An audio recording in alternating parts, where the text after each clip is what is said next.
नमस्कार साथियों, एनसीईआरटी भूगोल कक्षा 9 में आपका स्वागत है। आज हम पाठ 1 भारत आकार एवं स्थिति का सारांश बहुत ही सरल शब्दों में समझेंगे और यहाँ से बीपीएससी तैयारी में बहुत सारे प्रश्न पूछे जाते हैं। आइए पहले उन प्रश्नों को देखते हैं और जो प्रश्न है ये आपके लास्ट में दिए रहते हैं अभ्यास करने के लिए। तो पहला प्रश्न है, कर्क रेखा किस राज्य से नहीं गुजरती है। फिर दूसरा प्रश्न है, भारत का सबसे पूर्वी देशांतर कौन सा है। फिर तीसरा प्रश्न है, उत्तराखंड, उत्तर प्रदेश, बिहार, पश्चिम बंगाल और सिक्किम की सीमाएं किस देश को छूती हैं। फिर ऐसे ही जो यहाँ पे प्रश्न दिए गए हैं। तो आप देख सकते हैं कि जो अभ्यास का दिया रहता है पार्ट एनसीईआरटी की किसी भी बुक में, वो परीक्षा दृष्टि से बहुत महत्वपूर्ण हो जाता है। आइए हम भारत आकार और स्थिति को समझते हैं। और उससे पहले मैं आपको बता दूं कि जो भूगोल की कक्षा 9 और 10 की सीरीज़ है, इसमें आपको जो है किसके किसके लिए इम्पॉर्टेंट है, तो पीआरटी के लिए कंप्लीट इम्पॉर्टेंट है। पीआरटी भूगोल में जितने भी प्रश्न आते हैं सभी 8, 9, 10 एनसीईआरटी से पूरे हो जाएंगे। और साथ में जीएस पार्ट सेकंड के लिए ये बहुत इंपॉर्टेंट है। और इसके अलावा अगर हम बात करें तो जिनका भी जो 6 से 8 में जो है भूगोल है, तो उनके लिए भी यह महत्वपूर्ण है। आधारभूत जो है कक्षाएं हो जाएंगी उनके लिए। तो आगे बढ़ते हैं और सबसे पहले हम भारत की जो स्थिति है जो है विश्व में, उसको देखते हैं। और यहाँ पे जो है कुछ ज़रूरी चीज़ें आपको समझनी है। हालांकि हमने इन सब के बारे में जो है वर्ल्ड ज्योग्राफी की क्लासेस में आपको पहली क्लास में समझाया था। यहाँ पे फिर से समझा देते हैं ताकि जो भी अभ्यर्थी नए हैं उनको समझने में आसानी हो। जो हमारी पूरी पृथ्वी है, हम उसको जो है कई सारी समांतर रेखाओं में बांटते हैं, क्षैतिज रेखाओं में बांटते हैं। आप देख पा रहे हैं सारी क्षैतिज रेखाएं हैं। और इनमें जो एक रेखा है जो यहाँ पे 0 डिग्री के नाम से देख रहे हैं, ये क्या करती है, तो ये पूरे जो है धरती को, पूरे पृथ्वी को 2 बराबर भागों में बांटती है। आप देख पा रहे हैं जो 0 डिग्री है, जिसको हम विषुवत रेखा नाम दिए हैं, और इसका एक नाम और भी है भूमध्य रेखा। इंग्लिश में इसको इक्वेटर बोला जाता है। तो विषुवत रेखा क्या करती है, ये पृथ्वी को 2 बराबर भागों में बांटती है। विषुवत रेखा के उत्तर वाले पृथ्वी के भाग को हम जो है क्या बोलते हैं, उत्तरी गोलार्ध। और अगर हम बात करें क्या नाम है, विषुवत रेखा के दक्षिण वाला जो पूरा भाग है, यहाँ से लेके पूरा यहाँ तक ये जो पूरा भाग है, तो इसको हम क्या बोलते हैं, दक्षिणी गोलार्ध। तो ये आपको ध्यान रखना है। और इसके अलावा अगर हम बात करें, अगर आप यहाँ भारत की पोजीशन देख रहे हैं, तो ये विषुवत रेखा और भारत जो पूरी तरीके से विषुवत रेखा के उत्तर में स्थित है। तो हम जो है कहते हैं कि भारत जो है कहाँ पे स्थित है, तो भारत जो है उत्तरी गोलार्ध में पूरी तरीके से स्थित है। एक चीज़ हो गया। इसके अलावा 23.5 डिग्री जो उत्तरी अक्षांश होता है, विषुवत रेखा से जब हम उत्तर की तरफ जाएंगे तो 23.5 डिग्री उत्तरी अक्षांश होता है, जिसको हम कर्क रेखा बोलते हैं। तो कर्क रेखा जो है ये क्या होता है, 23.5 डिग्री उत्तरी अक्षांश। और आप यहाँ पे देख पा रहे हैं कि जो कर्क रेखा है वो क्या है, 23.5 डिग्री उत्तरी अक्षांश को हम कर्क रेखा बोलते हैं। तो आपको यहाँ पे ध्यान रखना है कि जो 23.5 डिग्री अक्षांश होता है उसको हम कर्क रेखा बोलते हैं। इसके अलावा आप जब विषुवत रेखा से दक्षिण की तरफ जाएंगे तो जो 23.5 डिग्री दक्षिणी अक्षांश होता है उसको हम मकर रेखा बोलते हैं। तो 23.5 डिग्री दक्षिणी अक्षांश को हम क्या बोलते हैं, मकर रेखा। ऐसे ही जब हम विषुवत रेखा से उत्तर की तरफ 66.5 डिग्री पे जाएंगे तो 66.5 डिग्री को हम बोलते हैं आर्कटिक वृत्त, आर्कटिक सर्किल। और इसके अलावा जो है जब हम दक्षिण गोलार्ध में जाएंगे 66.5 डिग्री पे, तो 66.5 डिग्री दक्षिणी गोलार्ध को क्या बोलते हैं, अंटार्कटिक वृत्त। और इसके अलावा जो यहाँ पे दक्षिणी ध्रुव होता है और इधर उत्तरी ध्रुव होता है, जो कि बिंदु के रूप में होता है, और इनके बारे में हमने अध्ययन किया था। कुल जो है 169 जो है अक्षांश रेखाएं होती हैं। ये जो समांतर रेखाएं आप देख पा रहे हैं, इनको हम क्या बोलते हैं, अक्षांश रेखाएं। और सबसे महत्वपूर्ण अक्षांश रेखाओं के बारे में हमने आपको बता दिया है। इसके अलावा बात किया जाए तो यहाँ पे देशांतर के बारे में समझना जरूरी है। जो देशांतर होता है वो क्या करता है, तो यहाँ पे 0 डिग्री देशांतर आप देख पा रहे हैं, और इसको प्राइम मेरिडियन बोलते हैं, प्रधान यामेत्तर बोलते हैं। और यह जो है इंग्लैंड के जो है रॉयलविच नामक लेबोरेटरी से निकलती है, मतलब वहाँ पे स्थित है, उसी से निकलती है। एस्ट्रोनॉमिकल ऑब्जर्वेटरी है वहाँ पे, तो वहाँ से निकलती है। और इसीलिए इसको जो है ग्रीनविच मीन टाइम भी बोला जाता है, जीएमटी भी बोला जाता है। और इसके अलावा बात करें तो 0 डिग्री जो आपका देशांतर रेखा है, ये पृथ्वी को क्या करती है, तो पूर्वी गोलार्ध में आपका इधर पूर्वी गोलार्ध, और इसके जो है पश्चिम में पश्चिमी गोलार्ध। तो 2 भाग में बांटती है, किसमें, पूर्वी गोलार्ध और पश्चिमी गोलार्ध में।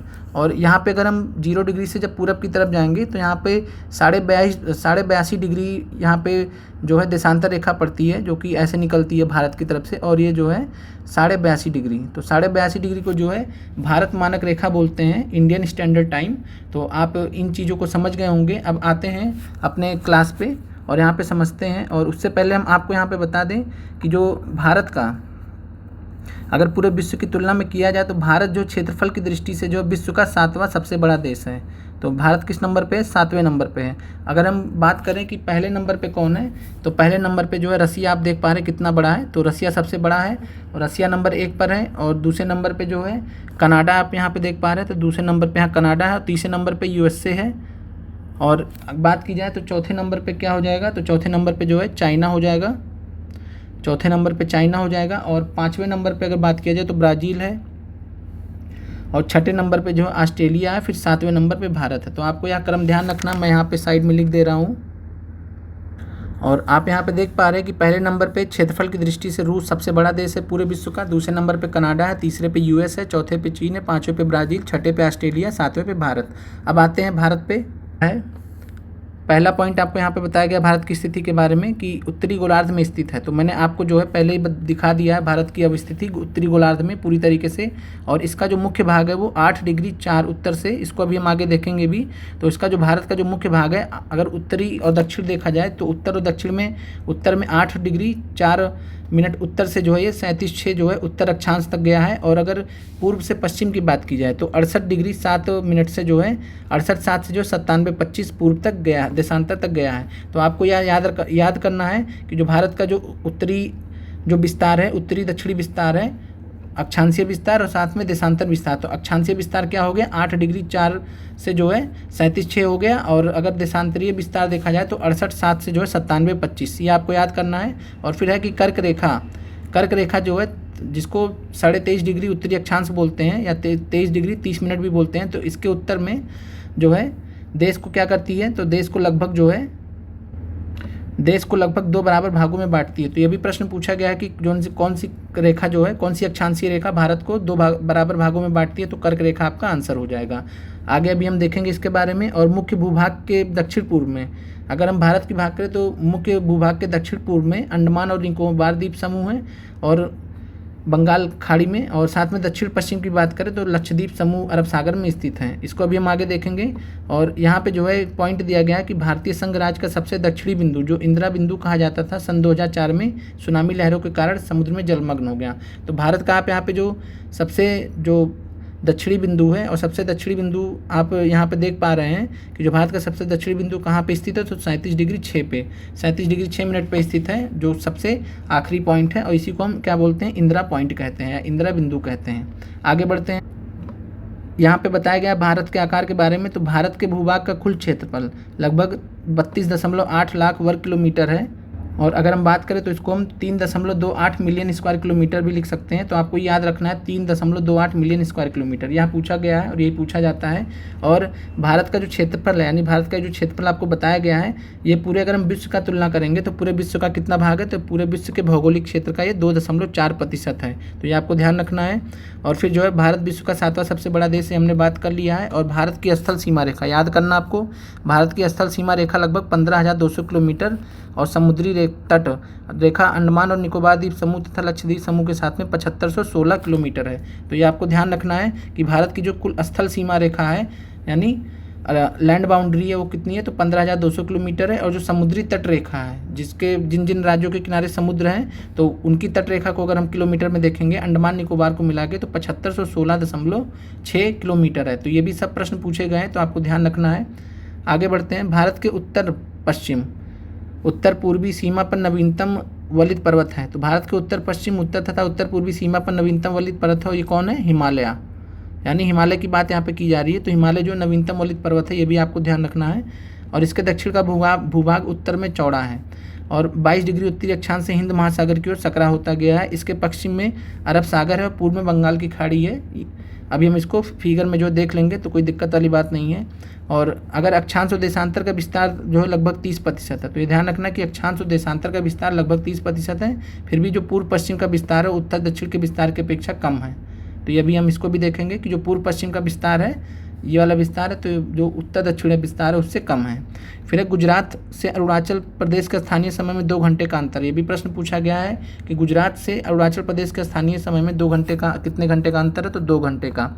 और यहाँ पे बात की जाए तो 82 डिग्री 30 मिनट, यानी 82.5 डिग्री पूर्व देशांतर रेखा को भारत की मानक या मित्र रेखा माना गया है, यानी standard Indian standard time IST बोला जाता है और हिंदी में भारत की मानक या उत्तर रेखा माना जाता है। तो इसको जो है 82.5-30 डिग्री पूर्व देशांतर रेखा बोला गया है और ये महत्वपूर्ण है। कहाँ से गुजरती है? तो यह उत्तर प्रदेश में मिर्ज़ापुर से गुजरती है। ये सभी प्रश्न पूछे गए जो आपसे डिस्कस किए जा रहे हैं किसी न किसी स्टेट PCS एग्जाम में, और ये इसलिए महत्वपूर्ण है। और साथ में जो है BPSC में जो भी प्रश्न आते हैं वो NCERT लेवल के ही आते हैं। आगे बढ़ते हैं। अगर हम बात करें भारत तथा विश्व, तो यहाँ पे जो एक आपको महत्वपूर्ण तथ्य दिया गया है जो महत्वपूर्ण है परीक्षा दृष्टि से, कि जो स्वेज नहर है, स्वेज कैनाल, तो जो स्वेज नहर है ये सन 1869 में स्वेज नहर के खुलने से भारत और यूरोप की बीच की दूरी 7000 किलोमीटर कम हो गई। तो ये भी प्रश्न पूछा गया है कि पहला कि स्वेज कैनाल को जो है कब स्टार्ट किया गया था, कब खोला गया था? तो 1869 में बनकर स्वेज कैनाल तैयार हो गया था और यह भारत तथा यूरोप के बीच दूरी को 7000 किलोमीटर तक कम करता है। और यह भी प्रश्न पूछा गया है। और अगर प्रश्न पूछे कि स्वेज कैनाल किसको किसको जोड़ता है, तो आपको ये ध्यान रखना है कि जो स्वेज कैनाल है इसके उत्तर में जो है भूमध्य सागर है, मेडिटेरेनियन सी है, तो भूमध्य सागर को जोड़ता है किससे? लाल सागर से, रेड सी से जोड़ता है, लाल सागर से जोड़ता है। ये आपको ध्यान रखना है परीक्षा दृष्टि से। आगे बढ़ते हैं। अब भारत के मानचित्र से हम समझते हैं। तो यहाँ पे आप देख पा रहे हैं कि भारत का जो सबसे उत्तरी जो अक्षांश है यहाँ पे 37 डिग्री 6 मिनट, और इसको आप लोग जो है जानते हैं। तो मतलब यहाँ इसको हम किस नाम से जानते हैं? 37 डिग्री 6 मिनट को इंदिरा कोल। और ये भारत का सबसे जो है उत्तरी स्थान है, भारत का सबसे उत्तरी पॉइंट है, तो इसका नाम क्या है? इंदिरा कोल है 37 डिग्री 6 मिनट पे। और अगर हम बात करें सबसे जो दक्षिणी बिंदु है भारत का 8 डिग्री 4, जो यहाँ पे आप देख पा रहे हैं गुजर रहा है, तो जो 8 डिग्री 4 है ये जो है अगर हम इसके नीचे भी जाएंगे तो ये आपका जो है 6 डिग्री जो है 45 मिनट, और यही जो है आपकी क्या है? इंदिरा पॉइंट, ये आपको ध्यान रखना है। या इंदिरा बिंदु जो है, तो इंदिरा पॉइंट या इंदिरा बिंदु सबसे दक्षिणतम बिंदु है भारत का। और अगर इंदिरा कोल की बात करा जाए तो इंदिरा कोल जो है सबसे उत्तरी बिंदु है भारत का। और आप यहाँ पे देख पा रहे हैं कि जो भारत का देशांतरीय विस्तार है 68.7 से 97.25 तक, ये 2933 किलोमीटर है। तो ये आपको ध्यान रखना है। और ये गुजरात से अरुणाचल प्रदेश को जोड़ता है। और अगर हम उत्तरी से दक्षिणी विस्तार देखेंगे यानी अक्षांशीय विस्तार देखेंगे तो यहाँ पे हम पाएंगे कि 37.6 से जो है 37.6 से 8 डिग्री 4 यहाँ पे, और यहाँ पे जो है अगर पूरे सबसे नीचे चले जाएंगे तो हम 6 डिग्री 45 मिनट तक है। और ये जो है कितना किलोमीटर लंबा है? तो 32-14। तो आप यहाँ पे देख पा रहे हैं कि 29-14 यानी उत्तर जो पूर्व पश्चिम वाला आपका भाग है वो कम है थोड़ा, किससे? उत्तर पश्चिम से, उत्तर दक्षिण से। तो यहाँ पे आपको क्लियर हो गया। आगे बढ़ते हैं। और अगर हम बात करें तो बताया गया था कि भारत के जो है दक्षिण पूर्व में अंडमान निकोबार द्वीप समूह आप देख पा रहे हैं, और भारत के जो है उत्तर पश्चिम में जो है दक्षिण पश्चिम में क्या है? लक्षद्वीप समूह है। तो ये जो है भारत के कुछ द्वीप स्थित हैं। और यहाँ पे जो है श्रीलंका है जो कि भारत का पड़ोसी राज्य है, आप यहाँ पे देख पा रहे हैं। और भारत और श्रीलंका को जो जल संधि अलग करती है उसको पाक जल संधि बोलते हैं, पाक जल संधि, याद रखना आपको। और इंग्लिश में इसको पाक स्ट्रेट बोलते हैं, PALK, पाक स्ट्रेट। और इसके अलावा अगर हम बात करें तो अंडमान और निकोबार द्वीप समूह को अलग करने वाली जो जल संधि है उसको हम क्या बोलते हैं? तो हम इसको बोलते हैं 10 डिग्री चैनल।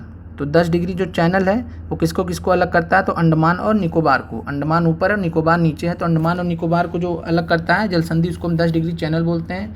और अगर हम बात करें यहाँ पे कि लक्षद्वीप, और जो लक्षद्वीप का मिनिकॉय यहाँ पे द्वीप है, आप यहाँ पे देख पा रहे हैं मिनिकॉय द्वीप है, तो ये जो यहाँ पे जल संधि है इसको जो नाम दिया गया है वह दिया गया है 9 डिग्री चैनल। इसको 9 डिग्री चैनल बोला जाता है, जो कि लक्षद्वीप और यहाँ पे मिनिकॉय द्वीप है इसको बोला जाता है। इसके अलावा मिनिकॉय द्वीप और फिर नीचे जो है मालदीव पड़ता है, और यहाँ पे दिखाया नहीं गया फिगर में, तो उसके बारे में हम जो है डिस्कस नहीं करते हैं क्योंकि परीक्षा दृष्टि से महत्वपूर्ण नहीं है। जो यहाँ पे दिया गया बस उतना ही रखते हैं। तो आपको 10 डिग्री चैनल या 10 डिग्री जल संधि जो है ये अंडमान और निकोबार को अलग करती है, और 9 डिग्री जो चैनल है वो लक्षद्वीप को मिनिकॉय द्वीप से अलग करता है। मिनिकॉय द्वीप भी लक्षद्वीप का ही भाग है, तो ये आपको ध्यान रखना है। इसके अलावा कावारती नाम का भी यहाँ पे एटॉल है, एटॉल मतलब एक द्वीप है। और यहाँ पे जो आपका जो पहला प्रश्न है कि कर्क रेखा किस राज्य से नहीं गुजरती है, तो पहले आइए इसको हम समझते हैं। और यहाँ पे अगर देखा जाए दूसरा प्रश्न देख लेते हैं, भारत का सबसे पूर्वी देशांतर कौन सा है? तो हमने अभी बात किया 97-25 जो है ये भारत का सबसे पूर्वी देशांतर है, और सबसे पश्चिमी देशांतर कौन है? तो 68-7 है। फिर है उत्तराखंड, उत्तर प्रदेश, बिहार, पश्चिम बंगाल और सिक्किम की सीमाएं किस देश को छूती हैं? तो उत्तराखंड, उत्तर प्रदेश, बिहार, पश्चिम बंगाल और सिक्किम की सीमाएं किस देश को छूती हैं? तो इसका प्रश्न का आंसर आपको कमेंट करके बताना है। और इसके अलावा जो है अब यहाँ पे जो प्रश्न है तो उसको उतना महत्वपूर्ण नहीं है। आइए हम कर्क रेखा को समझते हैं, जो कि बहुत महत्वपूर्ण बार बार प्रश्न पूछा जाता है। तो जो कर्क रेखा है वो यहाँ पे दर्शाई गई है, कर्क रेखा। और कर्क रेखा क्या होता है? तो 23.5 डिग्री उत्तरी अक्षांश, 23.5 डिग्री उत्तरी अक्षांश। और यह जो है भारत के गुजरात राज्य से गुजरती है। राजस्थान यहाँ पे देख पा रहे हैं छोटा सा भाग, तो गुजरात, राजस्थान, मध्य प्रदेश देख पा रहे हैं आप। मध्य प्रदेश के बाद यहाँ पे छत्तीसगढ़ देख पा रहे हैं, और फिर झारखंड, पश्चिम बंगाल, त्रिपुरा और मिजोरम। तो आपको ये 8 राज्य याद रखने हैं, गुजरात, राजस्थान, मध्य प्रदेश, छत्तीसगढ़, झारखंड, पश्चिम बंगाल, त्रिपुरा और मिजोरम से कर्क रेखा गुजरती है। और कर्क रेखा जो है पूरे भारत को लगभग 2 भागों में बांटती है। तो ये आपको ध्यान रखना है। प्रश्न पे आते हैं, और इसके अलावा एक और प्रश्न बीपीएससी तैयारी में पूछा गया था, और यहाँ पे आपको ध्यान रखना है कि जो जितनी भी यहाँ पे 8 राज्यों की जो राजधानियाँ हैं उनमें से त्रिपुरा और जो है मिजोरम की जो राजधानी है, त्रिपुरा और मिजोरम की राजधानी, तो ये जो है ऐजोल और अगरतला, तो ये दोनों जो है कर्क रेखा के उत्तर में स्थित हैं। बाकी जो और भी जितनी राजधानियाँ वो कर्क रेखा के दक्षिण में स्थित हैं। अगर राजस्थान का छोड़ दिया जाए, राजस्थान का भी उत्तर में स्थित है, बाकी गुजरात का दक्षिण में स्थित है, मध्य प्रदेश का कर्क रेखा के दक्षिण में स्थित है, छत्तीसगढ़ का भी दक्षिण में स्थित है। तो ये आपको ध्यान रखना है। और यह प्रश्न पूछा गया था तो इसलिए मैंने आपको यहाँ पे बता दिया। एक प्रश्न और पूछा गया था कि जो कर्क रेखा है वो सबसे ज़्यादा क्षेत्र जो है किसको घेरती है? तो यहाँ पे आंसर था मालवा प्लेटू, मालवा पठार। तो मालवा पठार आंसर था। और रांची प्लेटू दिया था, तो रांची प्लेटू बहुत छोटा है इसके मुकाबले, तो मालवा पठार का जो सबसे ज़्यादा भाग देख पा रहे हैं कि आप यहाँ पे कर्क रेखा घेरती है। तो ये आपका सही आंसर था मालवा पठार। आते हैं, तो आप लोग को आज के क्लास में जितनी भी चीज़ें बताई गई हैं आप इनको नोट कर लीजिएगा क्लास करते हुए साथ में, और आप इनको नोट कर लीजिएगा। इसके बाद जो है कक्षा 2 का मतलब नेक्स्ट चैप्टर का आपको जो है सारांश समझाया जाएगा बहुत ही सरल शब्दों में। और उम्मीद करते हैं कि आपको कक्षा अच्छी लगी होगी। आप कमेंट के माध्यम से आपको कक्षा कैसी लगी आप जो है कमेंट कर दीजिएगा। और साथ में जो है चैनल को ज़्यादा से ज़्यादा शेयर और सब्सक्राइब कीजिए। और बीपीएससी तैयारी के लिए जो है यह चैनल पूरी तरीके से समर्पित है, और आप लोग का जिस तरीके से सहयोग प्राप्त हुआ है उसके लिए जो हम और भी ज़्यादा प्रतिबद्ध होते जा रहे हैं, और जो है आप पूरे मेहनत से आपके लिए लगे हुए हैं, और आप भी जो है पूरी मेहनत से लगे रहिए। मिलते हैं अगले वीडियो में। जय हिंद साथियों।